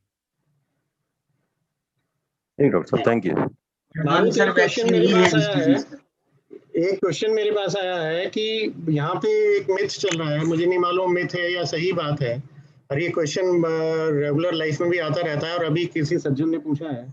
उनका कहना है कि जो ये कहा जाता है वैक्सीन लगने के कुछ दिन बाद तक इम्यूनिटी डाउन हो जाती है किसी भी इंसान की, क्या ये सच है या नहीं? नहीं, हमने क्या देखा है, कई लोगों को, मेरे कलीग्स हैं, वो 7 दिन तक कोविड वार्ड में काम कर रहे थे, उनको दूसरा डोज लगा किसी भी वैक्सीन का, फाइजर का या कोविशील्ड का, और वैक्सीन लगते ही उनको बुखार हुआ, हल्का निमोनिया हुआ, 2-3 लीटर ऑक्सीजन लगा 4-5 दिन और फिर वो ठीक हो। वो होता है, कई लोगों में हो रहा है, बट हर एक में नहीं हो रहा, रेयर है। और वैक्सीन इम्यून को ऊपर नीचे सही से करेगा, सप्रेस नहीं करेगा। वैक्सीन सिर्फ कुछ नहीं है, एक डेड वायरस को का पार्ट आपके मेमोरी सेल्स में इम्यूनिटी के जाके बता रहा है कि इसके अगेंस्ट एंटीबॉडी बना लीजिए, दैट्स इट। तो ये तो गलत हो गया ना कि हमारी जो वैक्सीन लगने के बाद तो एंटीबॉडीज बढ़ेंगी हमारी किसी भी सेंस में, और इम्यूनिटी कम तो नहीं होगी ना। ये कम ऐसे बोलते ही नहीं कि कम और बढ़ना, वो आपके एंटीबॉडी को बना रहा है, उसको बनने में 2 से 3 हफ्ते लगते हैं, और सेकेंड डोज के बाद 2 हफ्ते के अंदर अंदर आपका मैक्सिमम इम्यून रिस्पॉन्स होता है मेजॉरिटी ऑफ पेशेंट में। माइनॉरिटी मतलब बहुत ही रेयर 0.01% में ब्लड क्लॉट्स भी करा रहा है, और जो आपने अभी बोला वैसा भी हो रहा है, होता है, क्योंकि इम्यून सिस्टम बहुत कॉम्प्लेक्स है, उसका कौन सा हिस्सा उसने स्टिमुलेट कर दिया और वो एग्जैजरेटेड रिस्पॉन्स हो गया, वो भी दिख रहा है। रेयरली, रेयर चीजें हैं, रेयर चीजों के लिए हम कॉमन नहीं कर सकते। जो मैं आज आपको बता रहा हूँ वो कॉमन है, और कॉमन चीजों से ही मेडिसिन में 95% लोगों का इलाज हो सकता है। जी जी, सिर्फ simple thank common. You. Manoj ji अपना सवाल रखिए, मनोज बाटला। जी डॉक्टर साहब नमस्कार। डॉक्टर साहब मैं जानना चाह रहा हूँ, जैसे कि ये जो वैक्सीनेशन है ये बेसिकली इम्यूनिटी इंक्रीज करने के लिए है, ये हमारे एंटीबॉडीज डेवलप होती हैं इससे। बट अगर किसी को कोरोना हो गया तो ये बताते हैं कि अप टू 90 डेज तो उसकी इम्यूनिटी स्ट्रांग रहेगी या ये एंटीबॉडीज डेवलप होंगी, तो क्या उसको वैक्सीनेशन के लिए सेकंड डोज के लिए जाना चाहिए? ये काफी अच्छा सवाल है। ये वैक्सीनॉल जिससे हम बात करते हैं, तो इस पे कंसेंसस अभी तक ज्यादा नहीं है, बट लोग बोल रहे हैं कि 15 से 30 दिन के बाद आप ले सकते हैं। क्योंकि आप ये देखिए ना, अगर आपको कैंसर है, मान लीजिए आप 70 इयर्स के हैं, आपको कोरोना हुआ, आप बच गए, पर आपका जो ऑन गोइंग रिस्क है कोरोना होने का, क्योंकि वायरस म्यूटेट कर रहा है, वो तो रहेगा ही। तो आप 90 दिन तक वेट तो नहीं कर सकते ना, आपको एक टाइम पीरियड चाहिए 15-30 दिन, जिसमें आपको दोबारा से वैक्सीन को बूस्ट करना होगा, प्रोवाइडेड आपको एक्टिव फीवर ना आ रहा हो, आपको कोई ब्लीडिंग डिसऑर्डर ना हो, जो आपका जो अपना डॉक्टर है वो बता सकता है। जैसे 30 to 40 डेज टाइम होता है, और 30 days enough है, 30 days enough है, प्रोवाइडेड यू आर फाइन। मतलब इट हार्डली मैटर्स कि जो कोरोना हुआ या नहीं हुआ, उसको अपने प्रॉपर्ली टाइमली 30 to 40 डेज में सेकंड वैक्सीनेशन करा लेना चाहिए। आज की डेट में तो कुछ भी पता नहीं है, क्योंकि जिस हिसाब से वायरस म्यूटेट कर रहा है, क्योंकि जितना इन्फेक्टिव अभी वायरस इंडिया में है उतना कहीं और ज्यादा नहीं देखा गया, क्योंकि लोग ज्यादा हैं तो उसे मल्टीप्लाई करने का मौका ज्यादा मिल रहा है, इस वजह से उसके म्यूटेंट भी निकल के आएंगे। वो म्यूटेंट कैसा होगा वो समय बताएगा, बट अभी तक जितने भी म्यूटेंट आए हैं वो ज्यादा इन्फेक्टिव हैं, वो ज्यादा मार रहे हैं, ये प्रूवन नहीं है। बट प्रॉब्लम क्या होती है, अगर कोई चीज इन्फेक्टिव है तो जहां उसे 100 को इन्फेक्ट करना था वो अब 1000 को करेगा, तो जो टोटल नंबर होगा मरने वालों का 0.5 to 1%, वो भी ज्यादा बढ़ के आएगा, तो वो ज्यादा लगेगा। आई होप आप समझे मेरी बात। संदीप त्यागी जी अनम्यूट करिए अपने को। थैंक यू भैया, आकाश भाई। नमस्कार डॉक्टर साहब। डॉक्टर साहब मैं ये जानना चाहता हूँ कि आज से करीब 20 डेज बैक मैं किसी एक ऐसी फैमिली के पास गया था घर में कि, और मैं उनके साथ 3-4 घंटे बिताए, जिसके बाद मेरे को पता चला नेक्स्ट डे कि वो सब लोग पॉजिटिव थे।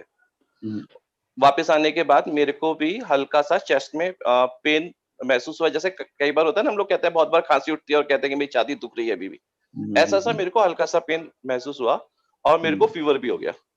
फीवर वाज अराउंड 100 और 101। एक दिन रहा मेरे को 101, उसके बाद वो 100 हो गया फीवर।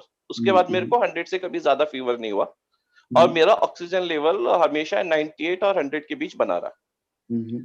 और बस मेरे को वो चेस्ट में 3-4 दिन हल्का सा पेन हुआ, मैंने अपने को आइसोलेट कर लिया और कुछ मेडिसिन वगैरह जो सब करते हैं मैंने लेता रहा। Now I am all right, perfectly all right. मेरे उसके बाद कभी भी 98 से नीचे ऑक्सीजन लेवल नहीं गया, पेन भी मेरे को अब कुछ नहीं है, मैं बिल्कुल ठीक हूँ। तो मैं ये जानना चाहता हूँ कि मैं वैक्सीनेशन के लिए अब क्या मैं वैक्सीनेशन ले लूं? मैंने आरटीपीसीआर नहीं कराया था अपना कुछ भी जी। हाँ। तो मैं अब मैं क्या वैक्सीन की मेरे को अभी कोई भी डोज नहीं लगी है, पर मैं लगवाना चाहता हूँ, तो should I wait for some time? और अच्छा, मेरे को फीवर उसके बाद करीब 99, 98, 99 फीवर रहा एक हफ्ते पहले तक, अभी तक अभी कुछ नहीं है एक हफ्ते से। You just go ahead and take the vaccine. I can take the vaccine. Yes, thank you, doctor. You should. You must. Thank you. Thank you. Thank you, आकाश भाई। आकाश भाई, यहाँ पर ऑक्सफोर्ड में बच्चों पे ट्रायल चल रहा है और दूसरा ट्रायल चल रहा है मिक्सिंग ऑफ वैक्सीन का। जब उसका रिजल्ट आएगा तो इंटरेस्टिंग हो जाएगा। मिक्सिंग वैक्सीन मतलब एक फाइजर पहली लगी है तो दूसरी कोविशील्ड, अगर एक मॉडर्ना लगी है तो दूसरी कोई और, उस पे ट्रायल चल रहा है। और दूसरा ट्रायल चल रहा है बच्चों पे 18 साल से नीचे के। जी, जल्दी आ जाएगा result. Very good, very good. क्योंकि बच्चे वेक्टर्स हैं, बच्चों को खुद कुछ नहीं होता, उनको वायरल जुकाम खांसी होता है 6-7 दिन तक, वो आगे पास कर देते हैं और खुद ठीक हो जाते हैं। जी। और बस एक लास्ट पॉइंट है आकाश जी जो मैं भूल ना जाऊं, हर्ड इम्यूनिटी, प्लीज क्योंकि मेरा फेवरेट टॉपिक है, तो हर्ड इम्यूनिटी और आरओ के बारे में जो हमने लास्ट टाइम बात करी थी उसमें सिर्फ एक पॉइंट रह गया था। हर्ड इम्यूनिटी दो टाइप की होती है, एक होती है कच्ची हर्ड इम्यूनिटी जो इन्फेक्शन से बनती है, और एक होती है पक्की हर्ड इम्यूनिटी जो वैक्सीन से बनती है, जो प्रेडिक्टेबल होती है और रिप्रोड्यूसेबल होती है। जो हर्ड इम्यूनिटी है वो 70% 65% पे बनती है, बट वो एक डायनामिक प्रोसेस है। ऐसा नहीं है कि एक बार हमने 70% को लगा दिया तो जिंदगी भर के लिए बन गई, क्योंकि वायरस भी म्यूटेट करता रहेगा तो हमें भी अपने आप को अपडेट करता रहना पड़ेगा, इसलिए वैक्सीन इंपॉर्टेंट है। और वो जितने भी मिथ्स थे, vaccine, infertility, periods, bleeding, clots होते हैं, डिजीज में भी होते हैं, कोविड भी क्लॉट्स कराता है और शायद 1 in a million में वैक्सीन में भी कराता होगा, बट जो बेनिफिट है वैक्सीन का वो बहुत बहुत बहुत बहुत ज्यादा है देन द रिस्क। डॉक्टर मारुत, ये तो हमने भी देखा है, जो अपने नियर रिलेटिव्स में या जिन अपने जानकार लोगों को कोविड हुआ है, अगर वो लोग प्रॉपरली वैक्सीनेटेड थे तो उन्हें बहुत ही कम नुकसान हुआ है, और जिन लोगों ने एक वैक्सीन लिया हुआ था उन्हें उनसे ज्यादा नुकसान हुआ है, लेकिन in comparison to those people जिन्हें एक भी नहीं लगा था उन्हें कम नुकसान हुआ है। तो ये तो हम लोग भी यहाँ पे अच्छी तरह समझने लगे, बिल्कुल। और उसी को देखते हुए अब यहाँ पे जो वैक्सीनेशन के लिए रश बढ़ भी रहा है। अब ड्राइव बहुत ज्यादा होगी। जी। अब ड्राइव बहुत अच्छी होगी। उमेश गोयल जी, आप अपना सवाल रखना चाहेंगे? जी सर, थैंक यू मालिक जी। डॉक्टर साहब, मेरी आवाज आ रही है? जी आ रही है। नमस्कार डॉक्टर साहब, मैं ये पूछना चाहता हूँ, हमने यहाँ पे रोटरी से 3-4 वो मंगाए थे ऑक्सीजन कंसंट्रेटर, तो वो जब उनका फ्लो बढ़ाते हैं तो ऑक्सीजन का जो कंसंट्रेशन है वो कम हो जाता है। मतलब जैसे 1 लीटर पे चलाते हैं तो वो 90% देती है, 2 लीटर करते हैं तो वो 70% रह जाता है। वो पैरेलल ठीक है या उसमें हमें कुछ स्पेसिफिकेशंस चेंज कर लेने चाहिए अपने मंगाने वाले? अंकल देखिए, मैं शुरू में ही बोल चुका हूँ, दोबारा से बताऊंगा, अब ऑक्सीजन कॉन्सेंट्रेटर एकदम से बहुत आ गए हैं मार्केट में, तो अमेजोन पे भी मिल रहे हैं और यूएस से भी आ रहे हैं और चाइना से भी आ रहे हैं। ऑक्सीजन कॉन्सेंट्रेटर हो चाहे सिलेंडर हो, फ्लो रेट पे डिपेंड करता है। जो छोटे वाले ऑक्सीजन कॉन्सेंट्रेटर हैं उसमें फ्लो रेट 1 से 3 लीटर आ रहा है, उससे कुछ नहीं होगा। जो फ्लो रेट 6, 10 लीटर, 15 लीटर होगा, उससे आपको समय मिलेगा कि अगर आपका पेशेंट 92 सैचुरेशन से नीचे जाता है तो आपको कुछ घंटे, कुछ दिन मिल जाएं जब तक आप अपना बेड ले लें। बस ये इसलिए ऑक्सीजन कॉन्सेंट्रेटर चाहिए, और कुछ किसी और चीज के लिए नहीं चाहिए। क्योंकि अगर आप ऑक्सीजन कॉन्सेंट्रेटर की जरूरत पड़ रही है तो आपको अस्पताल की भी जरूरत पड़ेगी, ये दोनों पैरेलल चलेंगे। तो ज्यादा आप सब कॉन्सेंट्रेटर, ऑक्सीजन कॉन्सेंट्रेटर पे कॉन्सेंट्रेट ना करें। मतलब आपके पास ऑक्सीजन सोर्स होना चाहिए for worst case scenario, I agree. अगर मैं आपकी जगह होता मैं भी यही करता, बट उसका फ्लो रेट चेक कर लें। फ्लो जो जिससे भी खरीद रहे हैं उससे पूछिए फ्लो कितना आएगा। 6 लीटर से ऊपर, 6 लीटर पर मिनट से ऊपर आएगा, हमें तो 15 लीटर तक का फ्लो चाहिए, ये समझिए। मारुत, आपके मामा जी राजेंद्र काचरू जी, मैं ठीक हूँ ना? राजेंद्र काचरू जी। हाँ बिल्कुल, मैं ही बोल रहा हूँ। जी नमस्कार। मैं आपसे ये आकाश मांडली का आप पहचान गए होंगे मुझे। अरे अच्छा, वेरी गुड, थैंक यू। के प्रोग्राम आप कर चुके हैं। थैंक यू जी। अच्छा, मैं आपसे जो पूछना चाह रहा था, श्रीवंती सान्याल जी के साथ आप मेरठ आए थे अपना प्रोग्राम करने। Thank you. याद है, और उसी बारे में मैं मारुत से पूछना चाह रहा हूँ कि ये बताओ कि अभी जो हुआ इंसिडेंट, उसको जब मैं जितनी बार याद करता हूँ तो दोनों इंजेक्शन लग गए, दोनों इंजेक्शन लगने के बाद बुखार चढ़ गया और 101, 102 बुखार 3 दिन लगातार रहा, और 3 दिन लगातार रहने के बाद कहीं एडमिशन मिला नहीं, और लेकिन ऑक्सीजन लेवल ठीक था और करीबन 90 से ऊपर था, और लास्ट टाइम 93 था जब मैंने कोशिश की थी कि हॉस्पिटल में एडमिट हो जाऊं, लेकिन आपसे भी बातचीत हुई थी। तो कहने का मतलब है कि ये जो सडन डिटेरियोरेशन हुआ अचानक, मतलब समझ में नहीं आया, within hours from 93 to 55 and then collapse, ये कैसे हुआ? Oxygen dissociation curve, one word answer, ODC। अब मामा पूरा टेक्निकल अगर मैं होता हूँ और आपको समझाऊं तो एक सिग्मोइड शेप कर्व होता है हमारी बॉडी में, वो ऑक्सीजन का रूल फॉलो करता है। ग्राफ बना के सिखाना पड़ेगा, बट आप ये समझिए कि 92 है क्रिटिकल पॉइंट, जो मैं अभी इस लेक्चर में शुरू में बता चुका हूँ। 92 से 80, 60, 50 जबरदस्त तरीके से जाएगा हमारा बॉडी। हमारी बॉडी हमें वो साइन देती है कि 92 तक मैं रोक के रखूंगी, जितना कर सकते हो कर लो उस समय तक। उसके नीचे एकदम रैपिडली जाएगा, पूरी बॉडी में लैक्टेट बनेगा, कार्डियक अरेस्ट हो जाएगा, 50 से नीचे।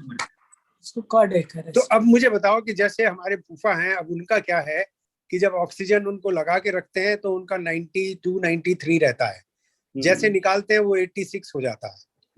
और वो constantly he is on the oxygen cylinder.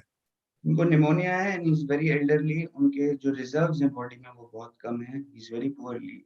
What do you suggest? Should he be hospitalized or not? तो पहले दिन से बोल रहा हूँ 100% he should be hospitalized. He should be hospitalized. लेकिन कहीं जगह ही नहीं मिल रही, क्या करें?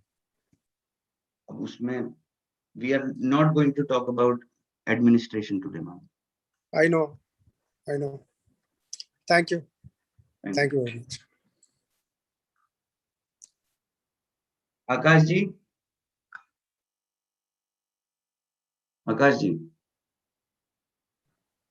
जी डॉक्टर मारूत जी। अब क्लोज करें सेशन आज का।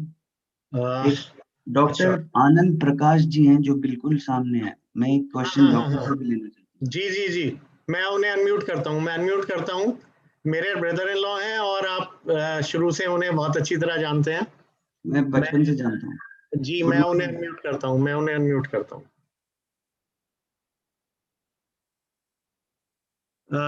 जेरी, आप अपने को अनम्यूट करिए।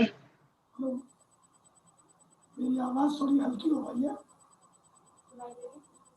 हेलो, सुनाई दे रही है? थोड़ी हल्की सुनाई दे रही है। थोड़ा पास लेके जाइए, थोड़ा पास से बोलिए, आपकी आवाज कम आ रही है। एक्चुअली मेरी वोकल कॉर्ड थोड़ी हाई ठीक हो गई है जी, विदाउट रीजन जी, तो इसलिए थोड़ी सी मेरी आवाज कम होती है।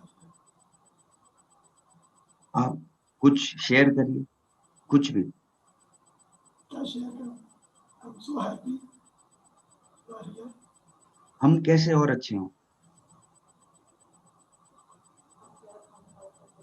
कैसे एक दूसरे की मदद कर पाए?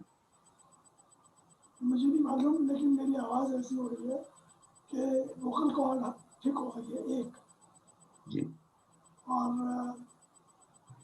डॉक्टर से नो ट्रीटमेंट। आप अपना ख्याल रखिए uncle. Voice test is maximum जी। I am not going to clinic for the last 5-6 days। Hello. हाँ जी।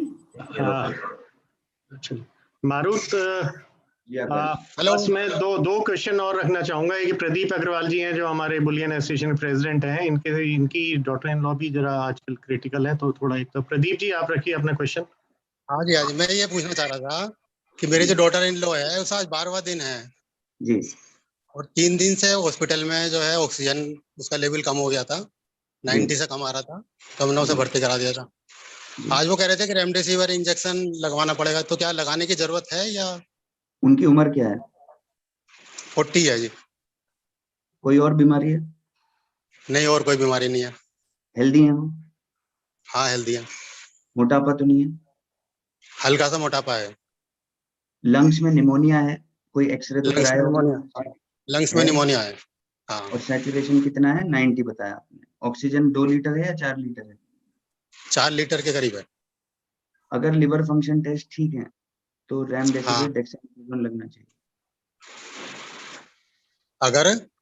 अगर लिवर फंक्शन टेस्ट ज्यादा खराब नहीं और 5 गुने से कम है तो रेमडेसिविर लगना चाहिए। और डेक्सामेथासोन तो अब तक दे ही दिया होगा, स्टेरॉइड तो दे दिया। हाँ वो दे दिया जी। तो लग जाने चाहिए। कितने लगने चाहिए जी इंजेक्शन? रेमडेसिविर 5 से 10 दिन तक देते हैं, बट आपको मुश्किल होगी मिलने में। अगर मिल जाता है तो ठीक है, बट अगर वो नहीं मिलता है तो वो एंड ऑफ द वर्ल्ड नहीं है, वो ठीक हो जाएंगे। वो 40 साल के हैं, उन्हें स्टेरॉइड मिल चुका, ऑक्सीजन मिल चुका है, वो तब भी ठीक हो जाएंगे। ठीक है। अभिनव। हाँ मारुत। अच्छा ये एक सवाल और था जी। बीपी उनका 58-80 कितना 58-98 नहीं उल्टा बोल रहे होंगे है। बीपी जो है उनका 60-90 आ रहा है। उल्टा बोल रहे हो, 90/60 होगा। ठीक है। हाँ 90। हार्ट रेट भी, पल्स कितने आ रहे हैं? पल्स तो मैंने चेक नहीं करवाया, इस टाइम पूछ के बता दीजिए। तो हिंदुस्तान में कई लेडीज होती हैं जो शॉर्ट हाइट की होती हैं, जिनका 90-60 नॉर्मल होता है, बट कई लोगों का 90-60 ब्लड प्रेशर लो भी होता है। तो ये सवाल का जवाब मैं तभी दे सकता हूँ जब मैं उन पेशेंट को देखूंगा और हार्ट रेट देखना पड़ेगा। बट मुझे जो आपने इससे पहले की खबर दी है वो पॉजिटिव है। अगर ऑक्सीजन है उनको 2 से 4 लीटर और आज 7वां दिन है और स्टेरॉइड जा चुका है, तो कोई रीजन नहीं वो ठीक नहीं होना चाहिए। हाँ तो 12 डेज है, आज तो 12वां दिन है। कोई रीजन नहीं है कि उन्हें ठीक नहीं होना चाहिए। अगर वो 40 साल की है, उनको और कोई बीमारी नहीं है, अस्पताल बेड पे है और 2 से 4 लीटर लग रहा है और स्टेरॉइड जा चुका है, तो ठीक है, ये अच्छी बात है। ठीक है, थैंक यू। अभिनव आप अपना Yeah, there is so much of negativity in the atmosphere right now, and people are losing their near ones and dear ones. So there is a lot of anxiety and sleeplessness in the people. So what should be done to avoid it or reduce it? जब मेरे साथ हुआ था, जब पहली बार hit करा था, तो मेरे साथ भी सेम चीजें हुई। तो मैं स्ट्रेचिंग, वॉकिंग, एक्सरसाइज, ब्रीदिंग दिन में 3 बार करता था, जिससे कि मैं अपने आप को डिस्ट्रैक्ट करूं और अपनी बॉडी का ख्याल रखूं। और ये मैं करता ही गया और अब मैं रोज ही करता हूँ ब्रीदिंग।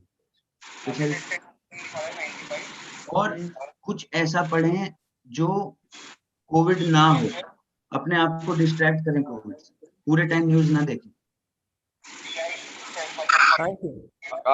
मारुत, इससे पहले हम सेशन क्लोज करेंगे, शम्मी जी हमारे साथ हैं, वो आपसे जरूर बात कुछ करना चाह रहे हैं। एक बार शम्मी जी। जय माता दी Akash ji and Marut, this is Shammi, Punjab Meerut. How are you? I am good. आप आए थे मेरठ, मिलने कहीं नहीं गए? आप अपने फ्रेंड के साथ आ गए? मैं किसी से नहीं मिल सकता ना। ओके ओके मैं तो यूके से आया हूँ, यूके स्ट्रेन भी तो हो सकता है मेरे अंदर। या अच्छा, मेरा क्वेश्चन है, मैं शॉर्ट में बात करना चाहता हूँ, थोड़ा पर्सनल है, माफी चाहता हूँ इस बारे में। मेरे पहले 22 दिन पहले छोटे बेटे को कोविड हुआ, उसके बाद फिर अभी 11 दिन पहले मेरे बड़े बेटे को हुआ। तो एट द सेम टाइम मैंने अपनी डॉटर इन लॉ और मेरा जो पोता है उसको हमने क्वारंटाइन कर दिया।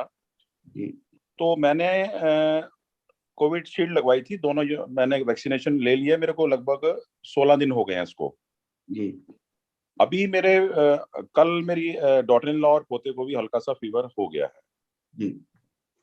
तो क्या हमको क्या करना चाहिए? मैं उसी घर में रहता हूँ, वो फर्स्ट फ्लोर पर है डॉटर इन लॉ और पोता मेरा, और ग्राउंड फ्लोर पर मेरा बेटा है।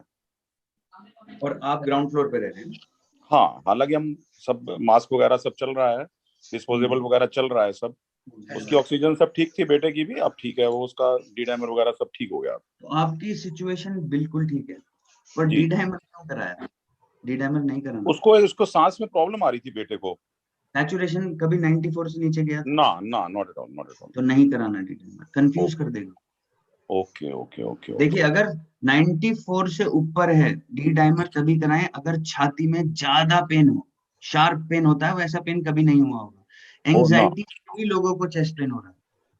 जी, एंजाइटी थी उसको कुछ। वो नॉर्मल है, एंजाइटी होना ही है, ये नॉर्मल सिचुएशन ही नहीं। तो हम लोग, आई एम टचिंग 60 का ही हो गया लगभग, मैं और मेरी वाइफ।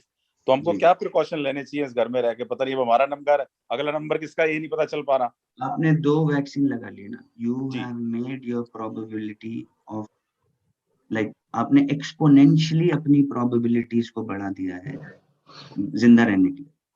चिंता मत करिए आप। ओके। और आप किसी दूसरे को भी नहीं दोगे। 2 डोजेज कोविशील्ड के बाद इनफ एविडेंस है कि 50% तो 100% है कि 50% से कम आप दोगे, मतलब दोगे ही नहीं आप। एक डोज के बाद आ गया है। मारुत, कोई प्रिकॉशन तो नहीं लेना हमको कुछ? वैसे मैं लेता रहता हूँ। मास्क पहनिए, हाथ धोइए, दूर रहिए लोगों से। जी। आप बहुत अच्छा काम कर रहे हैं, आपको 2 आशीर्वाद देना चाहता हूं मैं। देहि सौभाग्यम आरोग्यम देहि में परमम सुखम रूपम देहि जयम देहि यशो देहि दिशो देहि विद्यावंतम यशवंतम लक्ष्मीवंतम जन्म कुरु रूपम देहि जयम देहि यशो देहि दिशो देहि। देवी का बहुत बड़ा मंत्र है ये। सर्वे भवन्तु सुखिनः सर्वे सन्तु निरामय सर्वे भद्राणि पश्यन्तु मां कश्चित् दुःख भाग् भवेत्। सबका भला हो। मैं इसी कामनाओं के साथ मैं आपका बहुत बहुत धन्यवाद देता हूँ। आकाश जी बहुत बहुत धन्यवाद। Please thanks a lot uncle. Thank you doctor Marut, आपने बहुत अच्छा समय दिया और मैं रिक्वेस्ट करूंगा मनोज बाटला जी से कि वो सेशन के समापन के समय डॉक्टर मारुत को उन्होंने कैसे फील किया और क्या वो कहना चाहेंगे डॉक्टर मारुत के लिए। मनोज बाटला जी। आकाश जी, नो डाउट मार्वलस मार्वलस। जितना अच्छा डॉक्टर साहब ने एक्सप्लेन किया और सभी के जो उनके क्वेरीज थी इनको सोल्व किया, और बिल्कुल लग ही नहीं रहा कि डॉक्टर साहब यूके में बैठे हैं और हम लोग यहाँ पर हैं, और इतना इतना इतना क्लोजली, इतना इंटीमेसी से आपने सबको समझा और बहुत अच्छे से आपने अप्लाई किया। इतना क्लैरिफिकेशन है आपकी सब बातों में। आई थिंक सो आपके लेक्चर में ही सबकी प्रॉब्लम सोल्व हो गई होगी। So on behalf of all participants, I would like to say great thanks to you. Thank you so much. Special thanks to Abhinav ji and आज की इसके लिए श्री आकाश जी को। और आकाश जी से रिक्वेस्ट रहेगी कि फिर कभी जब भी ऐसा चांस हो तो आपको हम साथ जोड़ के रखेंगे आपको, और आपका सर फिर आपका टाइम लेंगे हम लोग एक बार।